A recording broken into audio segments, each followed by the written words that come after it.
On this episode of Life Stories of Extraordinary People, I'm talking to Vanessa D'souza. Vanessa became a personality we all got to know on Masterchef UK this year, reaching the semi-finals.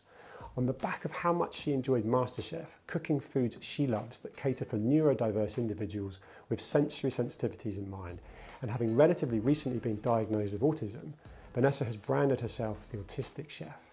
This revelation has allowed Vanessa to focus on understanding her own behavioural habits and triggers and put coping mechanisms in place. This really interests me as it's clear so many people are striving to get through their days with a mask on, with no idea they may well have autism or ADHD, and in many cases actually be misdiagnosed. This was the case with Vanessa, who was previously misdiagnosed with the symptoms of OCD and having an eating disorder. I'm very much looking forward to talking with Vanessa. Vanessa, welcome. Thanks for having me. Absolute pleasure. Tell me, who is Vanessa D'souza? Well, that's an open-ended question, isn't it? Absolutely. Doesn't work for autistic people like me. Where do I start? Take me back to when you were growing up. So what did a young Vanessa want to be looking at from a career point of view? What did you set out to do? It's a very interesting question because now I've been diagnosed as autistic. Yeah. I have started to pull off the mask. And actually, it's interesting to see young Vanessa, even teenage Vanessa and early adult Vanessa. What I was wanting to be was society's perception of what I should be, not what I actually wanted to be. So I did all the right things, as they say, you know, went to a private school, was very academic. Part of my autism superpower is that I have a photographic memory. So studying was very, very easy. You know, a last minute deadline, look at a page, memorize it, do exceptionally I'm so well. jealous. That's not what I got. Do exceptionally well. And studied law. Didn't want to study law. Where did that Studied come law. from? Parents' pressure or just the people around you, the school? Asian background, you have to study something meaningful. I'm not sure with the background that I have. My parents are Portuguese Indian, they're from Goa. There's only 3 really credible careers I could have got into with their approval, and that was, you know, something of the medical profession, accountancy, law, you know, or engineering, but that side of my brain doesn't work. So nothing too maths based. And I did it. I studied law, and despite the economic financial crisis in 2008, I still got a training contract. I graduated, I did my 2 years of training, and I worked, and I realized this is not the environment I want to work in or be in. Did you get any fulfillment from it? No. I lived solely on adrenaline. I got diabetes. I was working such long hours in a very magic circle firm. And I have come to realize that anywhere that has got escalators up to a receptionist that wears Louboutins earning 60 grand a year, I do not want to work, let me tell you. It's deemed as glamorous. It's deemed as, you know, like when you watch TV shows like Suits, and they love working all night. I don't know who gets pleasure from that, because I don't. No.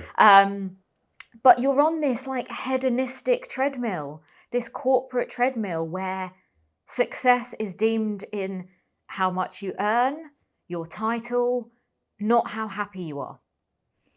And I think I hit a point where I was 26 or 27. I'd done it for a few years and I thought, I can't do this anymore. Sure. And I left it all. Despite my parents' massive disapproval, I left it all and I started from the bottom. And I actually couldn't get a job doing anything. You know, I'd apply for receptionist jobs and I'd get rejected. So you're pretty lost at this point.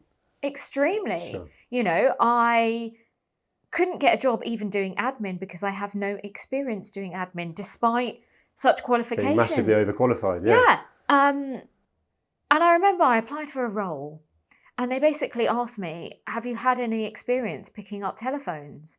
I was like, my whole training contract was doing admin work, little do people know, you know? And I'm so grateful for a company that took a chance on me that basically said, you can come in, we need somebody to do a very basic marketing events role. It's not paid very well. It was paid a quarter of what I was earning at 26 in a law firm. But I was like, this is freedom.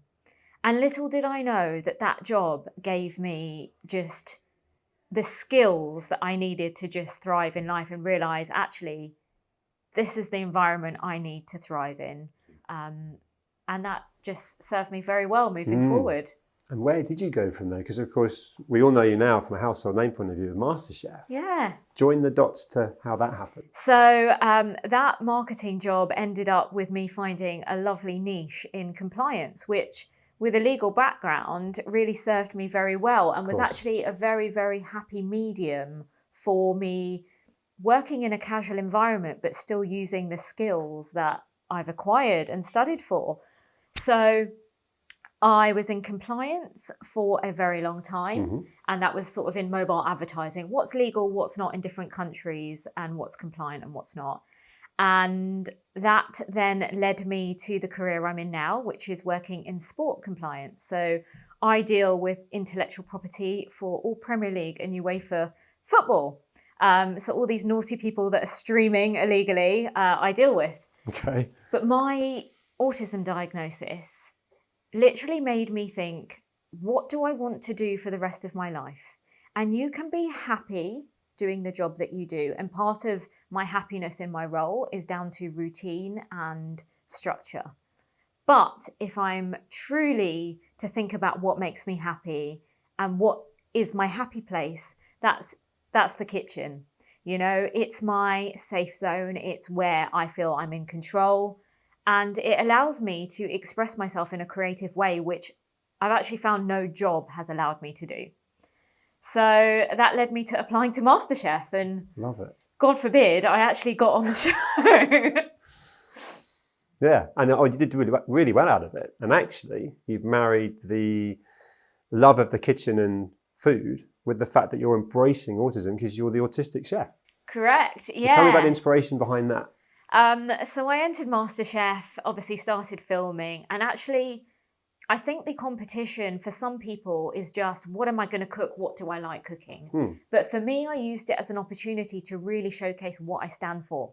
Because having masked my whole life, I wasn't about to go on national TV and mask even more. Not be authentic. Correct. And obviously there were levels of masking that were needed to survive on the show, you know? Yeah. But in terms of my cooking, I wanted to be authentic to what I like to eat and ultimately the food sensitivities that I have, which I was quite open about on the show when I did have an opportunity to talk about. And in that process, I thought to myself, who am I? You know, it goes back to your original question. I am Vanessa and I am autistic. So the Autistic Chef seemed like a great name. It also doesn't help that VanessaD'souza.com is already taken as a URL, and I think it's like a Chinese adult site. So I had to be a bit creative with a name that I wanted to not be associated with if somebody Googles me. But it does exactly what it says on the tin as well, right? Correct. And it makes you so, I use that word again, authentic, genuine. So where are you going with that now? Because it's so current, it's so needed. There are people, and you've used the term wearing a mask. There are so many people going around potentially undiagnosed or misdiagnosed. So to actually be able to hone in on nutrients and what we feed ourselves is something that's going to help neurodiversity. People with ADHD. Yeah. How much of a profile are you trying to build on this to help people? Because it's, as I say, so needed. I think my sole goal is to help other neurodivergent people and to help parents or carers of other neurodivergent people. So that's the big why behind all of this, right? Correct. And that stems from my personal experience. You know, when I go back to childhood and I think about my poor parents at the time, I think probably up until the age of around 19, I only ate a beige and processed diet. 0 vegetables. Okay. And actually that's the reason why I started cooking in the first place. So as an undiagnosed autistic individual, I think it was about 5 years old, I caught my parents sneaking vegetables into my food. Naturally, a lot of parents do that, blended vegetables in sauces. But being autistic, I also have a super sensitive palate. Right. So I'm hypersensitive to smells, tastes, My parents, well, my dad, he loves to cook, and he used to play a wonderful game with me as a kid, which was taste what's in here. And I could pick up every single ingredient. I could pick up when he's cheated using, those packet spices, etc. I could name the spice, and he'd even go to the bin to hide the packet to think, has she gone into the bin to look at it? Ultra sensitive. Very. But part of that meant I could pick up everything. The smallest bit of onion, the smallest bit of broccoli remnant, I would pick up. And that was a nightmare for my parents, because some of my safe foods as a child, if I wouldn't eat it, now in hindsight, it was mainly texture related. So it was textures that would be my issue rather than overpowering flavors. But I caught them sneaking vegetables into a safe source of mine. And from then on, I couldn't trust them. At 6, I would refuse to call my mum and dad for a while because I didn't trust them. You're not my parents. Yeah. You're Maria and Mario. And this is not just food related. This is finding out that Santa wasn't real, Tooth Fairy. Why would you lie to me? As somebody that is so literal, and obviously I never realised that was a very autistic trait that was manifesting itself in being betrayed, And I guess this is why I went undiagnosed for so long, because as a girl, you're dramatic. Yeah. What a diva. Yes. Calm down. You're labelled. And I still get this now, calm down. Why are you being so dramatic? And I basically didn't trust my parents to make my meals. So I either had to watch them, or when it got to the age where I was able to cook on my own, I did it.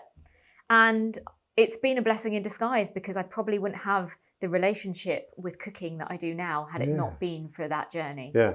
And granted, a lot of my cooking at the age of 9 was, chicken dippers and beige food that goes in the oven. But you have to start somewhere. And I think that stems with the knowledge that as you get older, you want to nourish your body. You know that you don't feel good on processed food, but you also know that you need the processed food.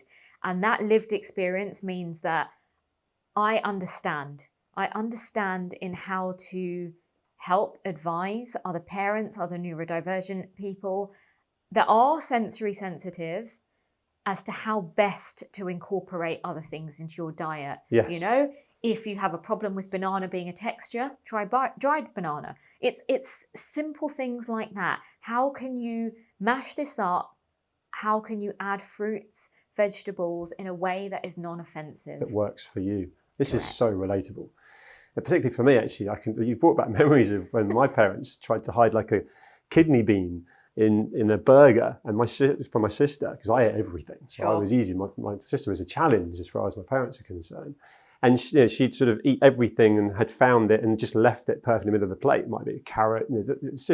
It's tough, right? But their perception was she's not doing what she's supposed to do. She's not eating right. And I've got 12 and 13-year-old daughters myself. And actually, going back to your point about misdiagnosis and so on, living a certain way, I'm convinced that my youngest, who's super sharp, super observant, she notices everything, she tastes everything, and she feels different. She's constantly saying, I don't like this and I don't want to eat it. And we're saying, you should do. It's good for you. It's part of your, what advice would you give to anyone watching as a parent, or find out for themselves they're actually struggling to eat the right things? What advice would you give? What help can they get? I think actually the key in that sentence is language.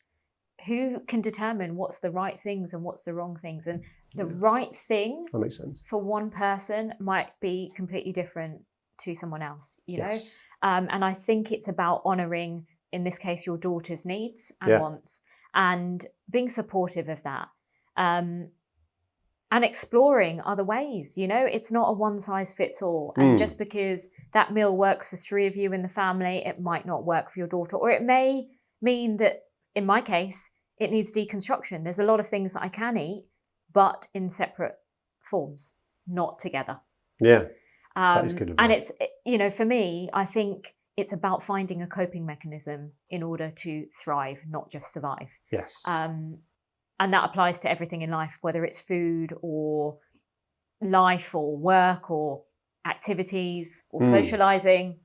Yeah. Yeah.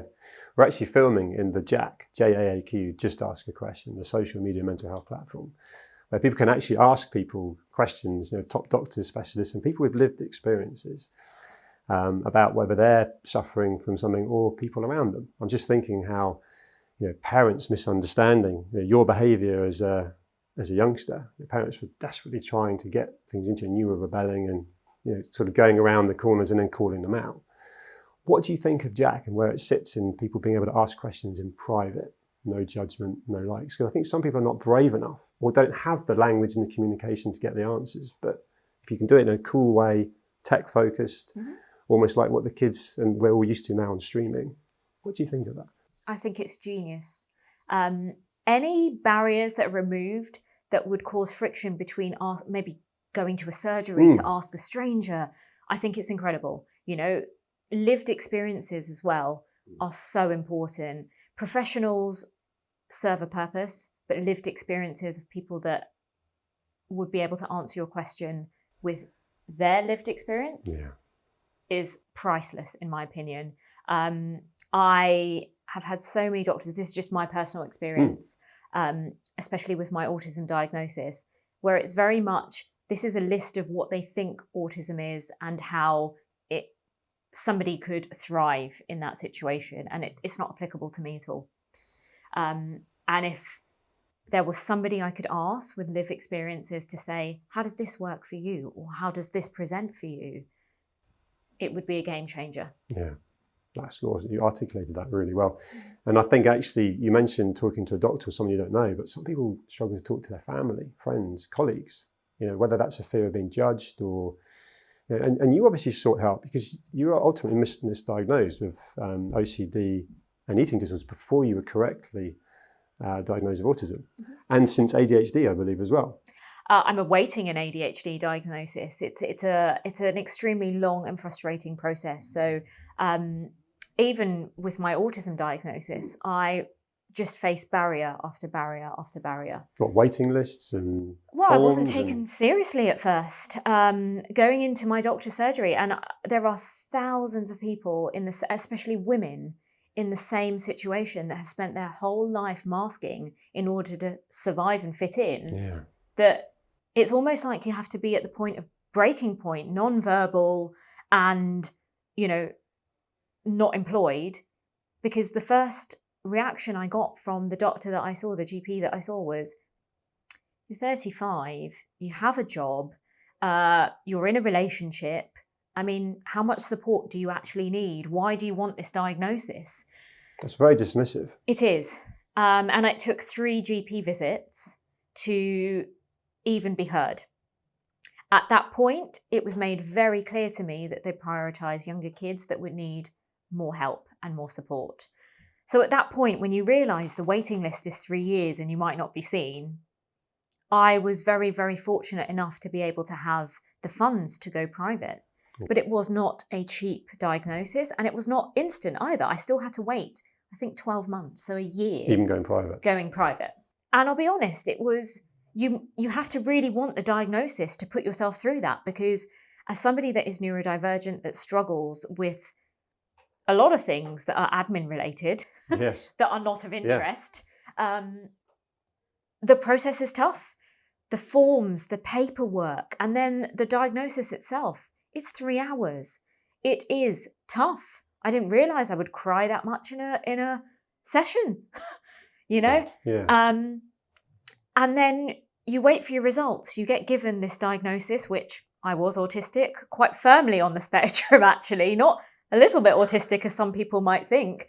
And that's it. You're sent on your merry way. There's no support, there's no help, there's no guidance. Where'd you go from this? So you've literally got a tick box form, you're autistic, and then there's no next actions of how to help you or... Absolutely nothing. Then you're referred back to your GP who couldn't help me in the first place. And so part of me now is actually wanting to experience what life would be like on a waiting list for ADHD. So you're doing that right now? Correct. Yeah. How long have you been waiting? Uh, 8 months now. Wow. So yeah. Any sign of when this might actually come to fruition, or? I mean, there is a right to choose thing, which I don't know if they're still accepting waiting applications Sure. now, but that will give me the right to choose a private practitioner under the NHS. You don't want to do that? I am doing that under the NHS. That's an option. Under the but NHS, I'm not paying for a private diagnosis. No. And I want to see how accessible that is and how long that will take me. God, well done you.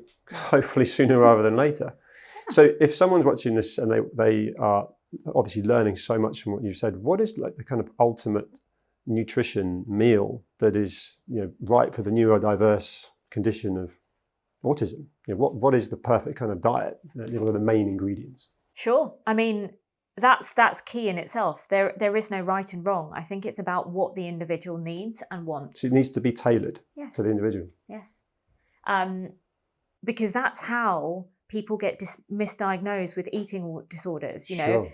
I had no problem with eating. It's just certain foods that would trigger me. And a lot of that was sensory sensitivities, you know, textures. It looked like I didn't want to eat fruits or vegetables or anything, but actually I was fine if you gave me very consistent textures like pasta or bread and that's the thing. You know, people joke saying the national symbol of autism is the chicken nugget because I'm yet to find an autistic person that doesn't like a chicken nugget. But it's a symbol because it's so well tolerated because the texture is always the same. A chicken nugget is always the same. Whereas, for example, a mashed potato, my parents as a child, I would only eat powdered mashed potato.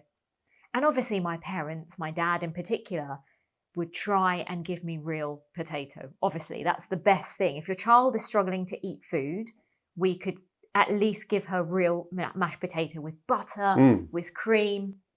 But obviously, every potato levels of starch is going to be different. My dad is not measuring the ml of cream or butter that he's using. No. So it'd be slightly different every time. It's not the same. I didn't want it. Whereas powdered mash, always consistent. Consistent, yeah. So it's different for everybody. Yeah. And the older somebody gets, the more aware they're going to be of what triggers them. And that's key. It's awareness. Yes. Obviously, if you're dealing with a 2-year-old that is just rejecting food, you might not understand why. It's completely different to a 15 or a 16-year-old or a 26-year-old that can communicate what the trigger is, whether that's smell, taste, texture. That's fascinating. Yeah. All of this is fascinating. So you're the Autistic Chef. Yeah. How do people that are watching find out more about you and interact with you? Is it social media? What are you doing that people can find you and find out more? Sure. So on all social media platforms, I'm the Autistic Chef. Actually trademarked it as well. So I hope that it's a brand that can really, really help people. And I really hope to create neurodivergent friendly recipes that a whole family can make, because I know, for example, I'm an only child, but my parents had to make meals for themselves and then meals for me separately. And if there was someone out there that could help them create a recipe or meals that would suit the whole family, because if you have more than one child, you could be cooking 4 different meals. Yeah. It's a bit of that happens in my own family. Yeah. You know, yeah. So this is really interesting to me. And, you know, we're in a situation where people are time poor, but you want to not let your food and your diet suffer. And I would love to be part of that change and helping people. Yeah. Well, I think you are right now. I mean, I'm learning so much from you. What would you say is your greatest strength? Awareness, I think, is my greatest strength. I think once you're aware, you're able to make the right adaptations in your life and make the right choices to help you move from survival to thrive, you know, thriving mode. And for me, that stems from everything from socializing. I know that my social batteries run out far quicker than other people's. Okay. And that's not me being an introvert, that's me being autistic. And I know the levels and the measures that I need to put into place so that I can still socialize, but on my terms. That's, as you say, seriously aware. What about your biggest weakness? I think it's my rigidity. I'm so routine and rigid focused, which is obviously a neurodivergent autistic trait. And that can present challenges, you know, if I don't get on the same train and I can't use the same locker and I can't sit at the same seat, I have to struggle and put measures in place to calm myself down. Almost, they complement though. Your greatest strength massively helps you with your weakness, and you know, you're in tune there. Yeah. I've learned so much, and I hope anyone watching, I mean, there's so much relatable to what you're saying, and that talk of people wearing a mask, it does feel like so many people are hiding, and hopefully your lived experience coupled with your knowledge and the way you articulate and pass it on is going to help you. It's helped me talking to you, so thank you so much, Vanessa. I've loved talking to you. Thanks for having me. Thank you.